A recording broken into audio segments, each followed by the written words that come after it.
प्यारे विद्यार्थियों, आप सभी को मेरा नमस्कार। मैं डॉक्टर नेमीचंद कुमावत, सहायक आचार्य हिंदी विषय, राजकीय महाविद्यालय की आपकी इस बीए पार्ट सेकेंड विषय हिंदी साहित्य के द्वितीय प्रश्न पत्र की आज की इस ऑनलाइन कक्षा में मैं आप सभी का हार्दिक अभिनंदन और स्वागत करता हूं। प्यारे विद्यार्थियों, पिछली ऑनलाइन कक्षाओं में हमने इस द्वितीय प्रश्न पत्र के अंतर्गत निबंध का उद्भव विकास, निबंध के प्रकार, निबंध की प्रमुख शैलियाँ, निबंध की विशेषताएं, नाटक का उद्भव विकास, नाटक के प्रमुख तत्व और एकांकी का उद्भव विकास, एकांकी के प्रमुख प्रकार आदि से संबंधित पाठ्यक्रम को हमने पढ़ा। और पिछली दो ऑनलाइन कक्षाओं से मैंने आपकी जो पाठ्य पुस्तक है निबंध संग्रह, इसको मैंने आरंभ करवाया। दो ऑनलाइन कक्षाओं में हमने इस निबंध पर काफ़ी विस्तार से चर्चा की है। जो लेखक हैं इस निबंध का जो शीर्षक है वो है साहित्य जन समूह के हृदय का विकास हैं, और जिसके लेखक बालकृष्ण भट्ट जी हैं। इनके व्यक्तित्व और कर्तृत्व पर हम पिछली ऑनलाइन कक्षा में पढ़ चुके हैं। साथ ही जो साहित्य जन समूह के हृदय का विकास है, इस निबंध का पूरा सारांश मैंने आपको अच्छी तरह से समझाया, पूरी विषय वस्तु को अच्छी तरह से समझाया। 20 बिंदुओं में मैंने इस निबंध का सारांश आपके समक्ष रखा। साथ ही हाल ही की जो ऑनलाइन कक्षा हुई थी उसमें मैंने इस निबंध की प्रत्येक पंक्ति का भावार्थ समझाते हुए इसको 2 पृष्ठों तक हम अध्ययन कर चुके हैं। और इसके आगे आज हम यहाँ से आरंभ कर रहे हैं। वेद के उपरांत सेकंड पैराग्राफ, पेज नंबर 35। वेद के उपरांत रामायण और महाभारत साहित्य के बड़े बड़े अंग समझे गए। रामायण के समय भारतीय सभ्यता का प्रेमोच्छ्वास परिप्लावित नूतन यौवन था। यानी रामायण के समय भारतीय संस्कृति पूरी तरह से, भारतीय सभ्यता और संस्कृति पूरी तरह से प्रेम भाव से युक्त थी, समन्वय था उसमें। अच्छी तरह से भारतीय संस्कृति के जो मूल्य हैं वो फल्लवित पुष्पित हो रहे थे। किंतु महाभारत के समय भारतीय सभ्यता क्षतिग्रस्त हो वार्धक्य भाव को पहुंच गई थी। यानी भारतीय सभ्यता के जो मूल्य थे धीरे धीरे वो पतन की ओर अग्रसर हुए। रामायण के प्रधान पुरुष रघुकुलावतंस यानी रघुकुल के अवतंस श्री रामचंद्र जी थे, और भारत के प्रधान पुरुष, दूसरी तरफ भारत के जो प्रधान पुरुष बुद्धि की तीक्ष्णता के रूप में कटयुद्ध विशारद भगवान वासुदेव यानी श्री कृष्ण थे, या उनके हाथ की कठपुतली युधिष्ठिर थे। रामायण के समय से भारत के समय में लोगों के हृदयगत भाव में कितना अंतर हो गया था। यानी रामायण के पात्रों में किस तरह का समन्वय था, और वही आकर के हम महाभारत में आकर के तुलना करते हैं तो दोनों में रात और दिन का अंतर हो जाता है। रामायण में 2 प्रतिद्वंदी भाई आपस में इस बात पर विवाद कर रहे थे कि ये जो समस्त राज्य हैं, ये सिंहासन हैं, ये हमारा नहीं, हम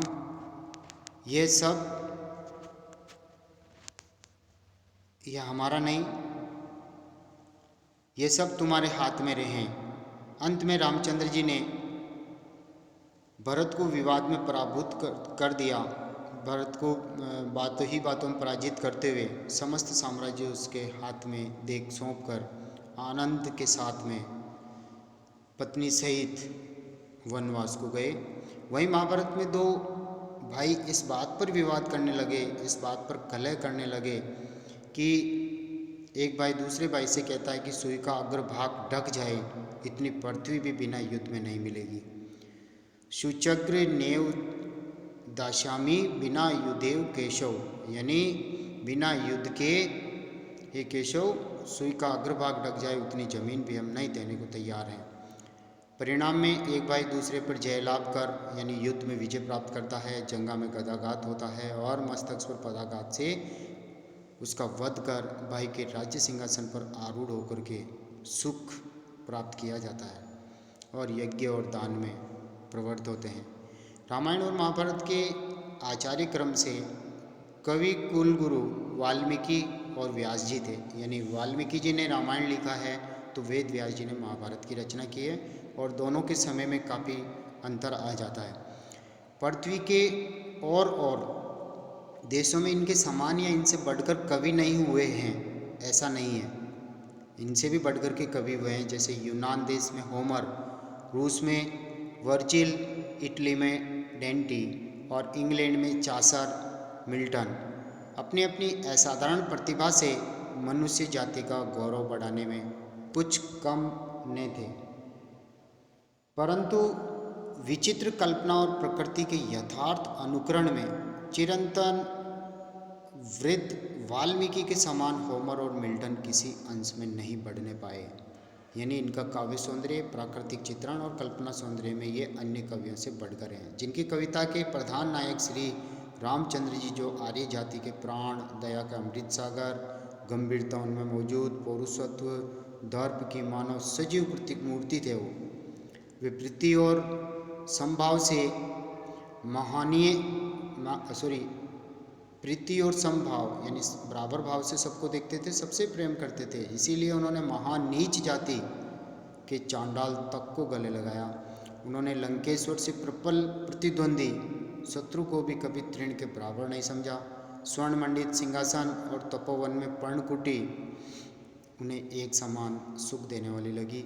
उनके स्मित पूर्वाभिभाषित यानी स्मित यानी हंसी, पूर्वाभिभाषित यानी पहले से वो बोलते हैं तो मुस्कुरा करके बोलते हैं। उनकी बोलचाल की मुग्ध माधुरी पर मोहित हो दंडकारण्य की असभ्य जाति ने भी अपने को उनका दास माना।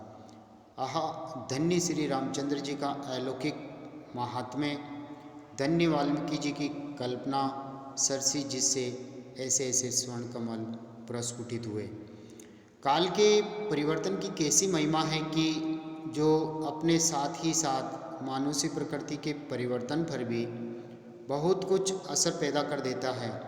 वाल्मीकि ने जिन जिन बातों को अवगुण माना था यानी त्याज्य माना था और अपनी कल्पना से बाहर कर दिया था और उनका वर्जन उन्होंने रामचंद्र जी में बरकाया था, वे सब वेद व्यास जी के समय यानी महाभारत की रचना के समय वो सब अवगुण गुण हो गए और इनके गुण जितने थे वो अवगुण में परिवर्तित हो गए, यानी एक दूसरे के विलोम हो गए। जिनकी कविता का मुख्य लक्ष्य यही था कि अपना मान, अपना गौरव, अपना प्रभुत्व जहाँ तक हो सके न जाने पावे। भारत के हर एक प्रसंग का तोड़ अंत में इसी बात पर है, शत्रु संहार और निज कार्य साधन, यानी अपने शत्रुओं को मिटाना, उनका विनाश करना और अपने कार्य की सिद्धि करना। इसी के वास्ते वेद व्यास जी ने महाभारत में जो जो उपदेश दिए हैं और राजनीति की काट ब्योंत यानी काट छाँट की जैसी जैसी दिखाई है, उसे सुन बिस्मार्क सरीके यानी जैसे राजा बिस्मार्क जैसे इस समय के राजनीति के मर्मज्ञ में कुशल या राजनीति के मर्म में कुशल राजपुरुषों की अकल भी चढ़ने चली जाती होगी। इससे निश्चय होता है कि प्रभुत्व और स्वार्थ साधन तथा प्रवंचना परवश यानी प्रवंचना यानी लांछन, भारतवर्ष उस समय कहाँ तक उदार भाव, संवेदना आदि उत्तम गुणों से विमुख हो गया था। युधिष्ठिर धर्म के अवतार और सत्यवादी के रूप में प्रसिद्ध है, पर उनकी सत्यवादिता निज कार्य साधन के समय यानी स्वयं की स्वार्थ पूर्ति के समय सब खुल गई थी, सब समाप्त हो जाती है। अश्वत्थामा हाथे नरो व कुंजरो यानी हाथी, यानी अश्वत्थामा का किस तरह से वध इत्यादि कितने उदाहरण इस बात के हैं जो विस्तार भय से नहीं लिखे जा सकते। महाभारत के उपरांत भारत और का और ही हो गया। उसकी दशा के परिवर्तन के साथ ही साथ उसके साहित्य में भी बड़ा परिवर्तन हमें देखने को मिला है। रामायण और महाभारत के उपरांत बौद्धों का यानी बौद्ध धर्म जोर पकड़ता है, बौद्ध धर्म का प्रचार प्रसार होता है और ये सब यानी बौद्ध धर्मावलंबी जो है वह हिंदुओं की वेद ग्रंथ और ब्राह्मण धर्मावलंबियों के बड़े विरोधी थे। वेद की भाषा संस्कृत थी, इसलिए उन्होंने इन बौद्धों ने संस्कृत भाषा को बिगाड़ा और उसके स्थान पर प्राकृत भाषा को जन्म दे दिया। तब से संस्कृत सर्वसाधारण के बोलचाल की भाषा नहीं रही। फिर भी संस्कृत भाषा बोलने वाले उस समय बहुत से लोग थे जिन्होंने इस नई भाषा को प्राकृत नाम दिया, जिसका अर्थ यही है कि प्राकृत अर्थात नीच लोगों की या नीच जाति की भाषा। अतएव संस्कृत नाटकों में नीच पात्र की भाषा प्राकृत और उत्तम पात्र की भाषा ब्राह्मण लोग या फिर राजा आदि की भाषा संस्कृत रखी गई थी। कुछ समय उपरांत ये भाषा भी बहुत उन्नति को प्राप्त हुई।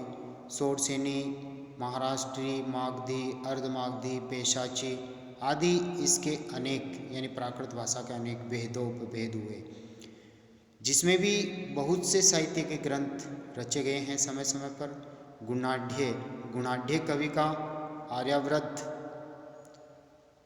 लक्ष्य श्लोक का ग्रंथ वृहत कथा प्राकृत में ही है।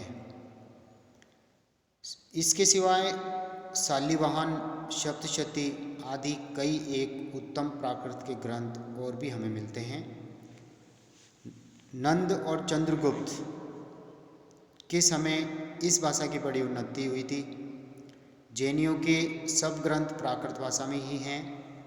उनके स्तोत्र, पाठ आदि भी सब इसी में हैं। इससे मालूम होता है कि प्राकृत किसी समय वेद की भाषा के समान पवित्र समझी गई थी। संस्कृत यद्यपि बोलचाल की भाषा उस समय न रह गई थी, पर हर एक विषय के ग्रंथ इसमें एक से एक बढ़ चढ़कर रचे गए।